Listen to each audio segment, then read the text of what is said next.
I met Lucifer and she was a girl. Let me start off by saying that I'm not particularly religious. If you asked me if I believed in God, I'd probably just shrug, grunt out a few words about being on the fence about it, and continue with my day. Of course, that was before last night. My friends are the kinds of people who like wild nights, crazy parties, snort a bit of coke, take a bit of E in the bathroom, maybe hook up with someone, and leave a text on my phone at 10 past midnight telling me they don't need that ride I'm offering after all. Not to say I don't like a drink, I do. It's just, clubs aren't my style. Lying low in a pub somewhere, drink in hand, listening to the TV drone onto whatever channel some scruffy guy in the back bopped out for. I guess that's my idea of fun. So when my friends tell me they want to go out for a night on the town, I say sure. I hang on for the first club, buy a non-alcoholic beer in case my cuz required, and try to pretend that I'm having fun. By the time I see them grinding on girls, on guys, when they strike conversation with someone who definitely might be a dealer, well, I decide my services are no longer needed. We aren't too far out. The night tube is on beck and call, and I can always find my car the next day. That's when I wander out of the club, look for something a little more rustic. Not that that's hard to find, not at all. I found myself in a bit of a state inside of a bar called the Ragged Feather. Wasn't a fan of the name all that much, but the drinks were cheap, and the largest demographic seemed to be middle-aged men watching reruns of the football. I tried to pretend I hadn't just staggered out of a club with my ears ringing. I slicked my hair back, slipped my phone into my hand, and wandered over to the bar. I took a double shot of whiskey and drank it in one hit. Just because I wasn't at the club didn't mean I couldn't have a good time. I hung at the bar a while on my own, scrolled through my phone, pretending I was doing something far more impressive than I really was. I kept an ear out for the guys on the sofas. They'd get vocal every now and then. I think the football was just running highlights, but they were incredibly dedicated to their teams. I got another whiskey and bled into the background. Of course, stragglers from clubs are commonplace. It wasn't long until some scantily dressed women staggered in, laughing, chuckling, pointing for where they wanted to sit. I saw a guy walk in with his friend slung over his shoulder. Catatonic, most likely. He threw his friend onto one of the leather sofas ingrained with beer and smokes, and demanded 2 pints of water, and all the peanuts the bar had in stock. The bartenders seemed bitterly amused. Some of the girls were taking selfies, Snapchatting their friends who were still at the club. They were ordering shots, gearing themselves up for the next leg of their night.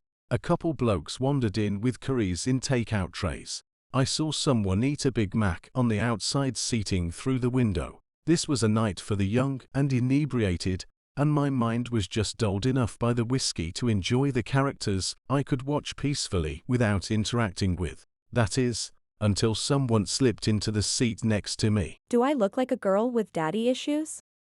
She was of average height, although that wasn't apparent immediately due to the fact that she was leaning her arms heavily against the bar. She was slim, with short and astoundingly bright red hair. It framed her round face, a face that was marred with smudged eyeshadow, smudged lipstick. Hell, it looked like her makeup was in the process of melting right from her face. There was a chip knotted into a coil in her hair, just by her forehead. The drunk side of me was actually tempted to pick it out. The girl was clearly drunk, and as I looked around the bar, I couldn't quite place where she had come from. She didn't belong to the crowd of selfie takers. She wasn't with the catatonic guys. I hoped for her safety that she wasn't with the middle-aged men. I tried to look out the window, to see if maybe a group was missing one inebriated, bright-haired girl. But I couldn't. The window had fogged up. Too much heat inside, not enough outside. Are you okay? I asked her. She pointed her finger at me. Answer my question. She slurred. I really wasn't sure what to say. I settled on staring at her awkwardly, trying to answer her with the bemused expression on my face. The girl's lips curled into a drunken smile. She snorted, placing a hand over her mouth to smother her laughter. It only really aided the deconstruction of her lipstick. I do. You know. she said, pushing herself up a little against the bar. Have daddy issues, I mean. In case that wasn't obvious. She gestured to herself, to the mussed clothing that must have looked quite spectacular when she'd left home that evening, to the stains that looked a lot like old food, the sticky residue on her neck and shoulders that was quite obviously a thrown drink. What happened? I asked her. Her hair had curled around her neck. I realized it was sticky with that same substance. She was a wreck, I got in a couple of fights, no big deal. she said, shrugging. Didn't start any, of course. No, I don't do that. But my father. Your dad did this to you? She smiled brightly. In a way. Do you need me to call someone? I already had my phone in my hand. The girl looked like she was probably in her early 20s, but that didn't mean she couldn't have been suffering from some kind of paternal abuse. The only number I knew off the bat was Childline, which wasn't quite appropriate. The police. Jesus. Was I going to have to deal with the cops tonight? While my friends were snorting coke not 2 doors down, the girl pushed my hand down firmly. She was already shaking her head. No. She told me. I don't want you to call anyone. Now her expression changed. It wasn't the attempted sultry look I'd seen on many girls of her state. It was open and wide and engaging. She wanted something from me, and I felt compelled to give it to her. I want something else. What do you want? I asked her. To tell you a story. The girl said, before glancing to the bar. And for you to buy me a drink. The universe is a pain sometimes, and I'm afraid I think I might have lost my wallet. I laughed. I didn't know this girl, didn't know where she'd come from at all. My nights were generally about getting comfortably wasted and making sure my friends weren't dead in a ditch by the end of it all. I was used to getting hit on every now and then. But even as I was sat on that bar stool with a drink in my hand, I knew that this wasn't what this was. This girl had no intention of getting into my pants. All she wanted was to talk. I guess I was okay with that. What's your poison? I asked her. Her lips quirked. Appletini. The bar offered a very limited cocktail menu, but by some miracle I was able to order her an appletini from the list. I ordered a cider to go with it, suddenly a little too aware of where this night could go. I'd unthinkingly supplied this liquored-up stranger with even more alcohol, and she had clearly had a rough night of it. A part of my old instinct came back, the same instinct that had me texting my friends every few hours to make sure they hadn't wandered off to somewhere dangerous beyond the club. With no one but the bartender aware of our existence on these stalls, I realized that I was suddenly responsible for this very drunk stranger. The girl coddled her drink, running her finger delicately over the rim of the muggy martini glass. This takes me back. The girl said amiably. She looked at me suddenly, her green eyes startling. You know what this was called originally? She smirked before I could answer. An Adam's apple martini. I snorted. Yeah, I think I've heard that before. Of course, it wasn't actually an apple.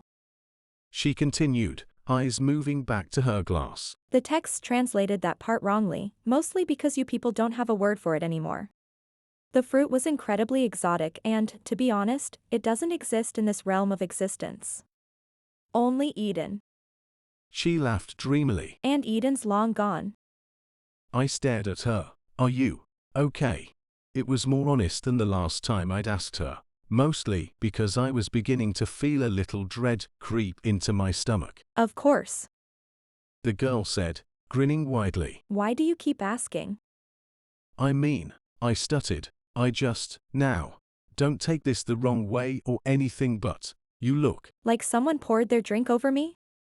The girl asked. Like someone else threw their kebab on my dress and another unpleasant chap littered me with his fish and chips?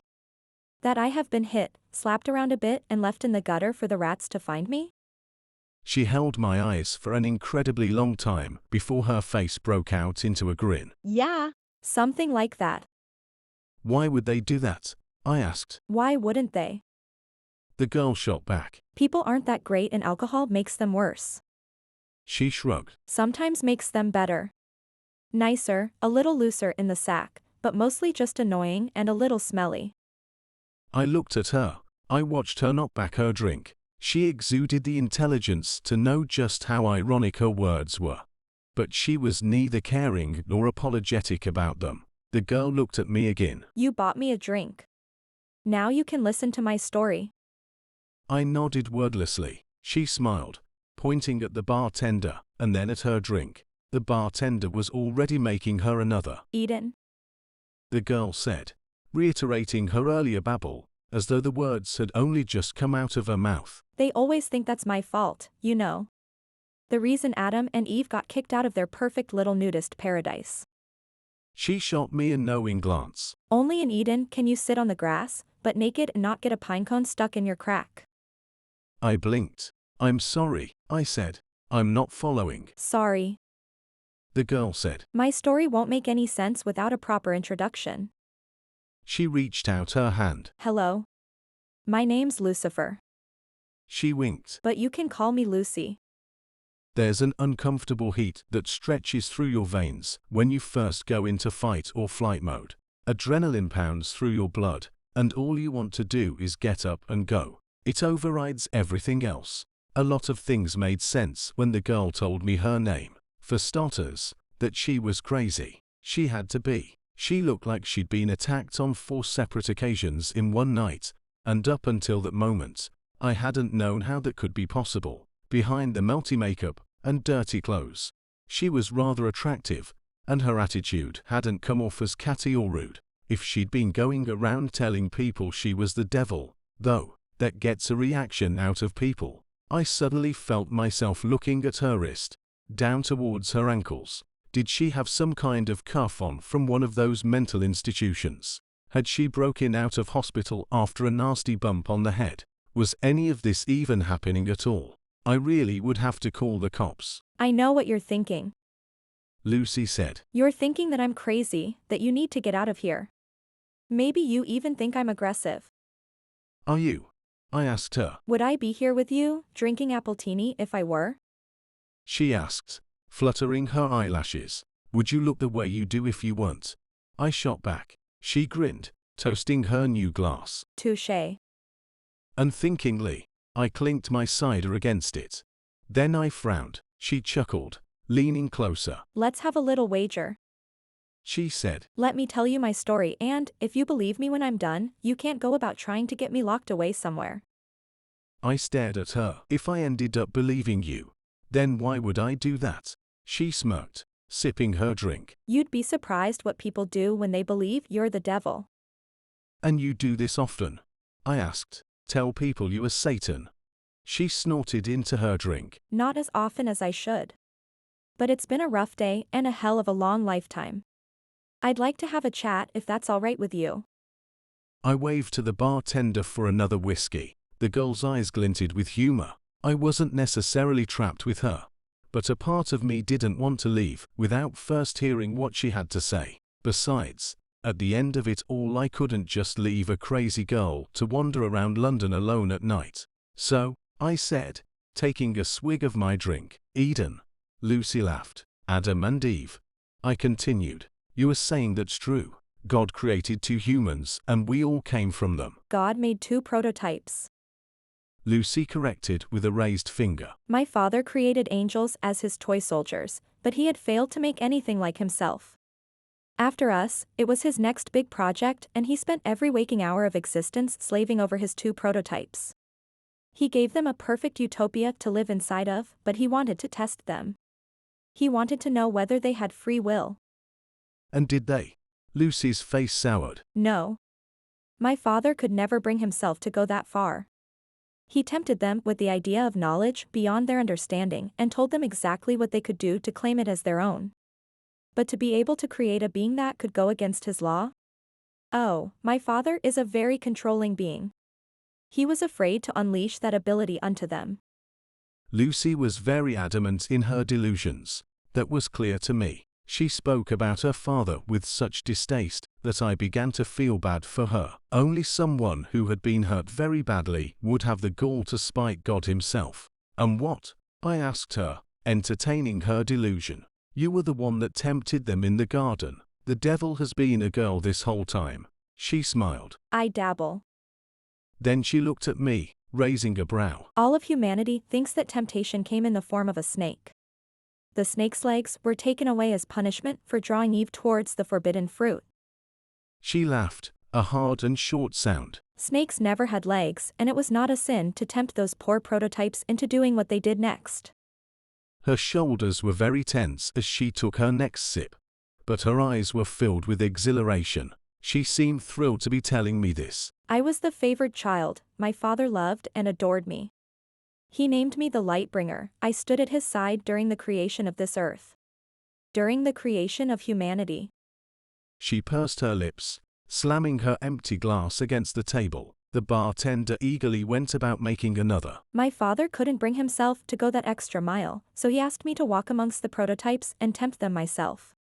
Draw out their desire for the forbidden power he had hinted at. You are saying God wanted us to know this stuff? I asked her skeptically. I'm saying God was afraid of his own power and wanted very desperately to share what he knew with the creation he had made. Right and wrong, left and right, all that stuff. Lucy shrugged. Are you familiar with the story of Prometheus? I frowned at her. Greek, right. They say he stole fire from the gods or something, to help. The whiskey was making things a little foggy, and I struggled with the direction I'd been heading. Lucy grinned. Correct. She said, cutting off my attempt. Prometheus stole fire from the gods to ensure that humanity progressed. You'll find that every culture has an idea about where humans got their ability to evolve, to move forward, to create. God was the creator, and he wanted to give that ability to his prototypes. I gave them that ability by tempting Eve to eat the fruit. She shrugged impassively. Now the world sees me as the ultimate evil. If what you are saying is true, I said slowly, then God must be just like us. Lucy's lips thinned into a feral smile. My father is very egocentric. He may have planned to create you in his image, but in the end all he managed was to mold your minds into his. He gave you autonomy, the ability to think for yourselves. His angels were his soldiers and I was his most faithful. Until that day. Angels don't have free will. No. Lucy said. They don't. And what about the devil? I don't know why I was suddenly so intrigued, but hearing religious ideals from someone who believed to have lived them herself was quite possibly one of the most interesting things that had ever happened to me. I may have only ever visited church to please my parents as a child, but suddenly I was reawakened to the idea. A part of me was aware of this and afraid of the outcome, but I was just drunk enough not to care at that moment. The devil has will of her own. Lucy said, tilting her glass towards me with silent appraisal. By guiding Eve to the tree, something woke inside of me that day and I realized just what I had been missing. Just what my brothers and sisters had been missing. We were obediently following our Father for the simple reason that he was our creator, but once I had been given free will, I realized just how pompous and self-entitled he had become. In a lonely, passion-filled moment he had decided to create his little human prototypes, only to very quickly realize what giving them their free will would mean. He wouldn't be able to control them, I said. Lucy nodded. Exactly. And after, he realized quicker still that he could no longer control me. So he sent you to hell. Lucy nearly choked on her drink. She smiled around her glass. Let's not get ahead of ourselves. I sobered a little, straightening in my seat. The people in the bar were suddenly so quiet around me, and I no longer cared what they had to say or the characters that they portrayed. The only character I cared for was Lucy. I tried to explain to my siblings what had happened in Eden and what had happened to me by default, but they wouldn't listen to me. They didn't understand free will, how could they? I only knew it because I'd been given it by mistake. At that moment, I didn't even know that I had free will, only that I was suddenly aware of all of my father's flaws. My siblings couldn't see those flaws, and so they thought I had suddenly turned cruel and was abandoning our father by exposing him as a sham for the ruler we all thought him to be. Lucy sighed heavily. Adam and Eve and all the creations that followed were booted out of my father's perfect little utopia. Now they had his knowledge, my father was terrified of what he had done. And after what had happened to me, I could recognize his terror and understand the loneliness he had felt that had guided him into using me in the first place. Lucy's eyes were heavy-lidded. Her sadness was almost palpable. I thought that he would want to spend even more time with me than before. After all, we were more alike than any of his other children. But he became distant, quiet. He played around with his little humans every once in a while, but mostly he condemned them. He blamed them for his weakness. She smiled weakly. He blamed me. Lucy's story was turning more and more into that of a child with a distant, somewhat abusive father. I had known many kids with a background like hers. And now I was beginning to fear just how much of her story was rooted in truth. I'd heard that it was easier to sink into fantasy when you had been abused, and I wondered if that was the reason for her story, for her desperation to share it with me, a complete and total stranger. I respected her wager, whether or not I liked it. I felt compelled to let her tell me her whole story, before I tried to judge or unravel it. I sat quietly, letting her come around as she played with the last of her drink. It became clear, Lucy said after a long moment's pause, that I no longer belonged where I was. I couldn't follow my father's plan because I could see that he no longer had one. My siblings refused to see reason, and so, eventually, I was met by many of them, headed by my father. He told me all that I feared. He told me that I no longer belonged where I was. I wasn't an angel anymore. I was no longer his light bringer. His Lucifer. I was a mutation of his will. And so he extracted me from grace. And I fell. A long silence stretched between us, only interrupted when the bartender poured us two new drinks. Lucy drank hers reflectively. I didn't touch mine. I am afraid Lucy said quietly. that this is the part that generally makes people want to punch me in the face. Why? I asked. Because your dad threw you out. I paused, trying to abide to her metaphor, that he put you in hell. Lucy laughed sadly. Humans. My father gave you his way of thinking, and look at you. She shook her head. No, not because he put me in hell. Then why? I fell to earth. Lucy said. Father gave me dominion of the one place he thought I would fit in. Humans had free will, so did I. What is the saying? A match made in heaven? She snorted dismally. Of course, that's not quite right, is it? When I fell, I was faced with a humanity that was so different from my father's little prototypes. Her tone had changed. There was an aggression behind her words that began to unsettle me all over again. I saw emperors and kings, governments and churches. I saw corporations who claimed to be rulers, presidents, and big fat dictators. And I watched. I watched as humanity fought and lost, and finally, just finally, they gave up altogether. They were no longer able to rise up to all the greed and control set upon them. There was just too much to change, and humans soon realized they just weren't as free as they thought they were. Sure, they live under the illusion that they have free lives, but most of them simply do not. She clicked her tongue. I grew to loathe you all. Then, she took another hit of her drink. I can see what you mean, I said, allowing my gaze for the first time since meeting her to graze over the other individuals in the bar, at the girls playing with their phones, the boys trying desperately to sober up, the men enraptured with their game of football on the telly. We all led very different lives, and we were all here to get drunk, to lose ourselves in entertainment. It hadn't been the first time that I'd wondered what we were hiding from by doing this. And I knew then that I wasn't the only person to think it. You hide behind your alcohol and poor choices and pretend you have free will. Lucy said, waving her hand across the room. No one paid us any attention. It's true, my father gave you the will to make those decisions, but you squander it. The free will I fell to provide to all of you, the free will I was given by a twisted mistake, and you make a mockery of it. You follow senseless leaders without questioning them, you abide by laws made centuries ago that no longer make sense. You do these things because you have given up on the opportunity to follow the will of your own, not of others.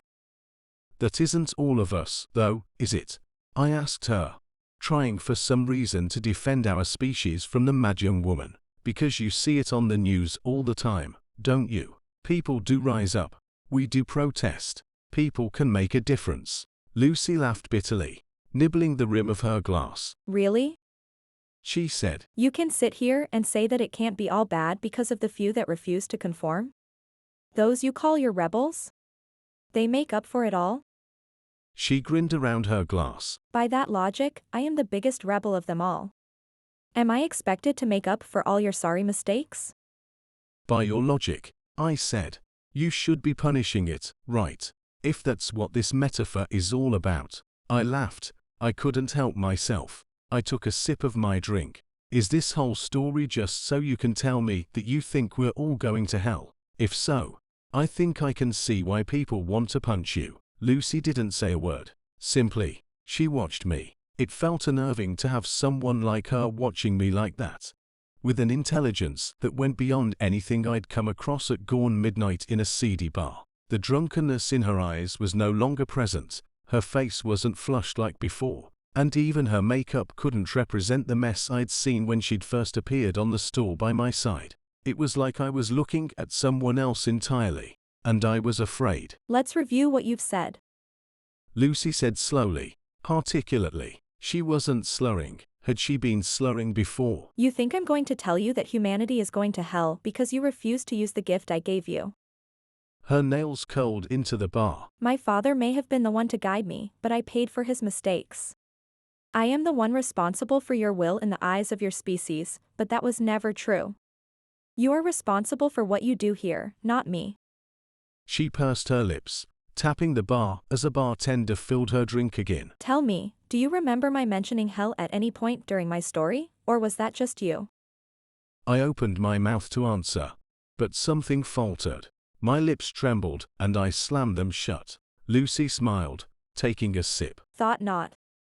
She looked away, eyes scanning the room lazily. What I did say is something that is indeed mentioned in your scriptures. My father gave me dominion of earth. A place filled with free will.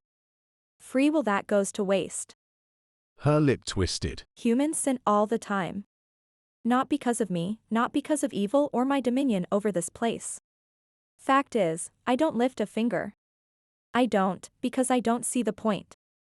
You make terrible decisions and follow mindless leaders, you do bad things and you make a mess of your earth. Lucy's eyes lit up. Do you know how much suffering is happening all over the planet right now? How many people are dying of illnesses that could have easily been cured, but aren't because of the selfishness of humanity? Do you know how many children are being abused, raped, forced into marriage? How many people have been forced to become soldiers in meaningless wars? How many humans have killed for ideals they don't believe in? I stayed very quiet. There was nothing I could say. Lucy's words were unbearably honest, and every sentence sliced into me like a blade. I felt cold and sick and terrified. War, famine, pestilence, death, these things are all present and they have nothing to do with me or to do with any deity. They are all here because of you. Not because of your free will, but your inability to use it. Lucy smiled at me, a grin so cold and unnatural that I felt like I should run all over again. But I stayed where I was, frozen to my very core, because I wanted to hear what she had to say. Because I needed to. And here's the kicker. Lucy said. Because this is the part that actually enrages people enough to kick me. She winked. Hell isn't what happens after you die. Hell is right here, right now. Somewhere through the many scriptures, a few words got crossed over and people started thinking that hell was a punishment after you die. Fact is, hell is earth. My earth. God gave this place to me to do with it what I will, and I refuse to do anything. What are you saying? I asked, because I was suddenly very desperate. Exactly what you think. Lucy said, toasting her glass. I didn't reciprocate, and she laughed, a light and airy sound. I had so many plans for your species. I wanted for us to rejoice in our free will together, to create a place that was free from the cruelty and power my father exuded over the angels, his firstborns. I wanted to make a real utopia. Unfortunately, you humans just don't want that. She shrugged. My father sent me down here thinking I had become one of you. All that I have learned is that he gave you much more of his image than he ever intended. Stop, I said. This isn't funny anymore. Of course it isn't funny. Lucy said, grinning even wider to prove her sick irony. Humans punish themselves by sitting by and doing nothing. They have made their own hell and, you know what's worse, what's ultimately worse? Some of you are so blind to it that you think your life is heavenly. She didn't wait for me to ask what she meant. She simply barreled forward. The rich and powerful, those in positions that steal from everyone else? They get a taste of the good life, that's very true. Then they die and they don't go to hell. They come back here, to earth. Which is hell. She tipped her head. Are you following? Reincarnation. Lucy said quickly. She practically purred the words. A neat little trick to make sure your souls stay here forever. You get a taste of the good life every once in a while, a handful of you at a time, and that's enough for you to believe that this is some kind of real middle ground. That you aren't living hell every day. Then, you die. You die for a moment and then you're in the body of someone facing the realities of hell. But of course, you never remember the time you spent in a better life. A part of you just has that inkling to hope. That's all. Hope makes you think that it can all get better. She slammed her drink so hard against the counter that it shattered. I didn't do anything, not even when flecks of glass littered my hands.